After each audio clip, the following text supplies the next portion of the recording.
My sister's giggle sliced through the rattle of silverware before her question landed. "You're fine keeping an eye on them, aren't you?" she asked, already reaching for her glass again. The twins scrambled onto my knees, one yanking a strand of my hair, the other dripping juice across my cuff. The table erupted in chuckles, as if it were all entertainment. No one glanced my way, not when I rose for a dish towel, not when I dabbed at the spill that wasn't mine. That evening, I didn't raise my voice or shed tears. I began gathering my things. They assumed I'd still join the family getaway. They had no clue I'd already reserved my own passageway. Before I share what came next, let me know where you're reading this from, just so I feel someone out there gets it. And once you've taken in the full account, tell me what you would have done in my place. I used to believe the quiet in our home meant calm. It didn't. It meant someone else was being praised. Every wall held evidence. Pictures of my sister's first wobble, her diploma day, her marriage vows. My stretch of the corridor stayed empty. When her outgrown outfits didn't suit me, Mom labeled it sensible. When her awards collected dust, Dad claimed we were clearing clutter. I learned young that my name didn't ring out as strongly as hers. At 15, I took first place in a writing competition. The letter arrived by post, formal and sealed. I left it on the counter while Mom tended breakfast. "That's sweet, dear," she murmured, gaze fixed on the griddle. Then the phone buzzed. My sister reporting her latest career win. By the time Mom finished the call, my letter had vanished beneath the shopping notes. In university, I served tables between lectures. Most weekends, my screen glowed with one contact, hers.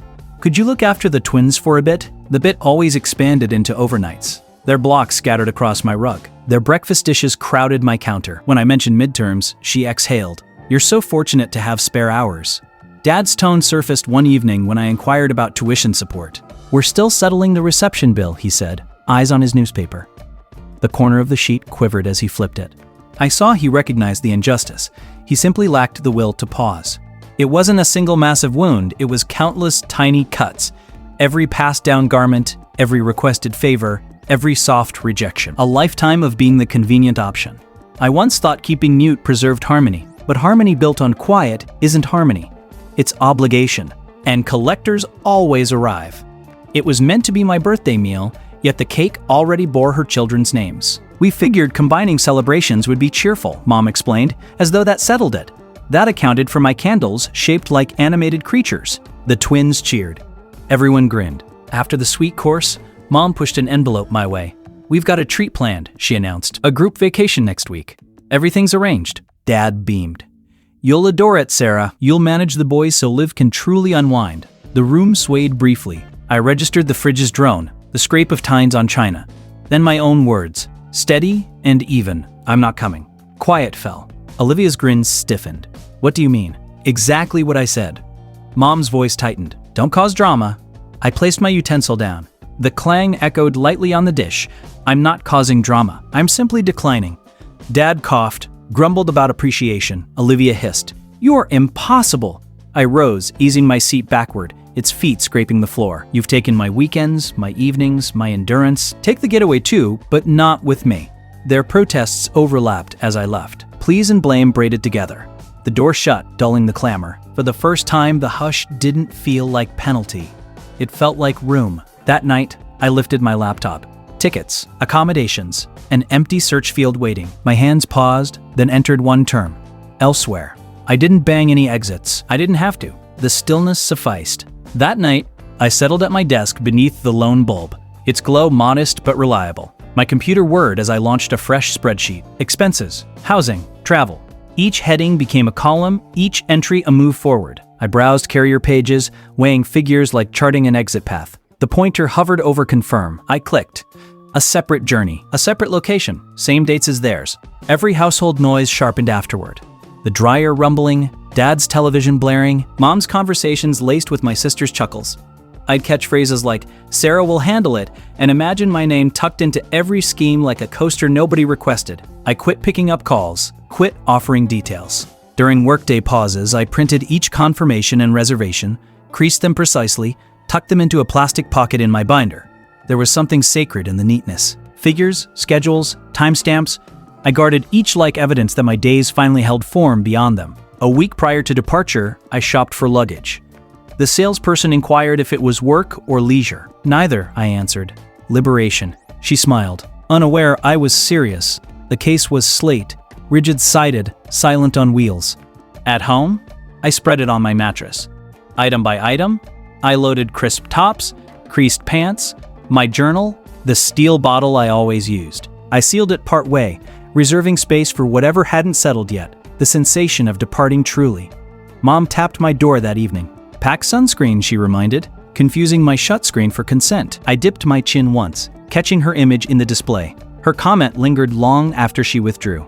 The following day, Olivia messaged, "Could you grab additional treats for the kids?" I studied the note until it faded. Then I erased the chain. No response. I began rising earlier, circling the neighborhood before shifts. The pre-dawn breeze felt pristine, fresh. I rehearsed quiet there, sensing its heft in my chest. I no longer owed anyone a syllable. In the nights, I purged my inbox, canceled every subscription linked to their labels. I sorted my finances, halted every automatic draw connected to joint costs. My existence narrowed to necessities: what I made, what I retained, what I selected. Maya, a colleague, observed. "You've gone subdued," she noted over lattes. "Perhaps I'd exhausted my justifications," I said. She pressed no further, and I appreciated it. 2 evenings before their takeoff, I paused before the hall mirror, bordered by the portraits Mom cherished. Olivia's bridal beam reflected back. My own image appeared unfamiliar, steadier, yet aged somehow. I lifted the frame, turned it downward. The gentle thump on the surface rang conclusive. Later, I composed one text draft and held it. "I'm taking my own holiday. Have a good one." I hadn't dispatched it yet. Merely viewing it cued in drafts steadied my heartbeat. The final night in the house, anticipation crackled. Bags lined the entry. The twins dashed along the passage in identical caps. Mom's checklist drifted from the cooking area. I remained in my space, headphones in, feigning a film. My case was already stowed in my vehicle's rear. At 12, I verified the itinerary again. On schedule. I drew one deliberate breath, switched off the light, and allowed the dark to rest. My device glowed once. Olivia's note. Excited for our getaway. I shut it down without answering. That night, I rested more deeply than in ages. Dawn arrived softly. The aroma of brew wafted from downstairs. The home bustling. I glided just as softly, passing their gaping valises, past Mom repeating sunscreen requests. I offered only, "I'll catch up there." They grinned, preoccupied, trusting it. The ride to the terminal blurred with dawn and road markers. I left my car at another section, handed over luggage, and observed clusters hurry with the same weariness I'd borne for years. At my boarding area, I claimed a seat by the glass, eyeing aircraft rise like confidences escaping. When my zone was summoned, I activated my device, found the stored note, and pressed send. "I'm taking my own holiday. Have a good one." Then I silenced it and slipped it away. No one witnessed my departure. The terminal buzz was endless. Announcements, rollers, destinations meaning little to me. My relatives were likely elsewhere in the building, managing passes, packs, and the twins. I envisioned it without looking. Mom fretting, Olivia half reprimanding, Dad striving for calm. They'd assume I was finding parking, perhaps fetching tea. For once, I relished that they weren't searching for me. I proceeded to my area, presented my ticket, and boarded a craft bound the opposite way. The cabin carried scents of alloy and filtered breeze. When the fasten sign illuminated, I shut my lids. The ascent was gentle and assured, abandoning Phoenix like an old routine I'd surpassed.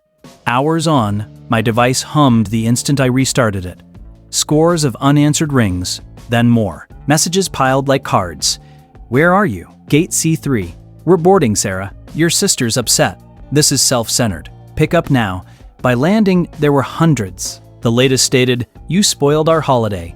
I left them unread. I joined the gradual queue to luggage, the belt revolving, sounds merging into hush.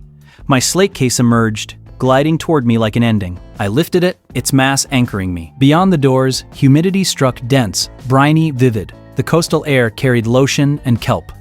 I registered at the resort, signed my name, surrendered the voucher like private testimony. The attendant smiled. "Welcome," he said. I nodded, too drained to reciprocate. In my quarters, I set the case against the wall and perched on the mattress edge. The device vibrated anew. Mom, Olivia, Dad, all crowding the display. For an instant, remorse throbbed. Brief, raw, mortal.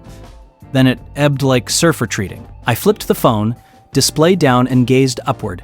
Somewhere, my relatives were doubtless debating in a waiting area, the twins wailing, Olivia seething. I imagined Mom's tone cracking when she grasped I wasn't on any connecting flight. They'd name it disloyalty. I named it equilibrium.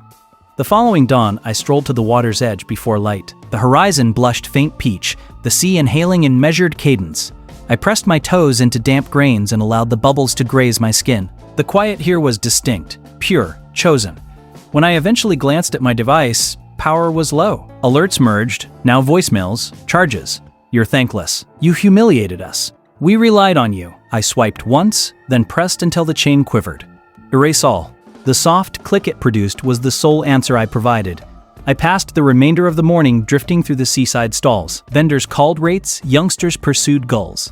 No one knew me here, and for the first time, that namelessness felt like refuge. I purchased a tiny conch charm from a seller. Its curve was sleek, cool, flawless in its flaws. Holding it to the sun, I recalled the juice glass tipping at home, hue spreading into fabric, and how now, at last, I could simply allow it to fade. That dusk, I flipped open my journal and inscribed one sentence: liberation doesn't come with trumpets. It comes when nobody watches you slip away. Then I shut the pages and set it beside the room card. Beyond, the breeze turned, bearing distant mirth from along the shore. For a heartbeat, it echoed hers, my sister's. But it wasn't. It was merely the planet continuing as it always has. Daybreak filtered through the sheer drapes, gentle and muted. The waves murmured against the coast beyond my glass, constant and unconcerned. I prepared coffee in the compact maker, its scent biting and steadying. My device rested face down on the stand, silent at last. I didn't touch it. I carried my mug to the railing.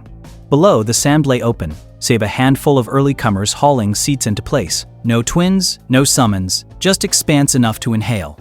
I hadn't grasped how noisy my days had been until they stilled. I reopened my journal. The prior night's sentence waited: liberation doesn't come with trumpets. Under it, I added another: it lingers when you quit regretting the desire for it. The nib leaked slightly on the sheet, dye seeping into the weave. It felt lasting, like a vow.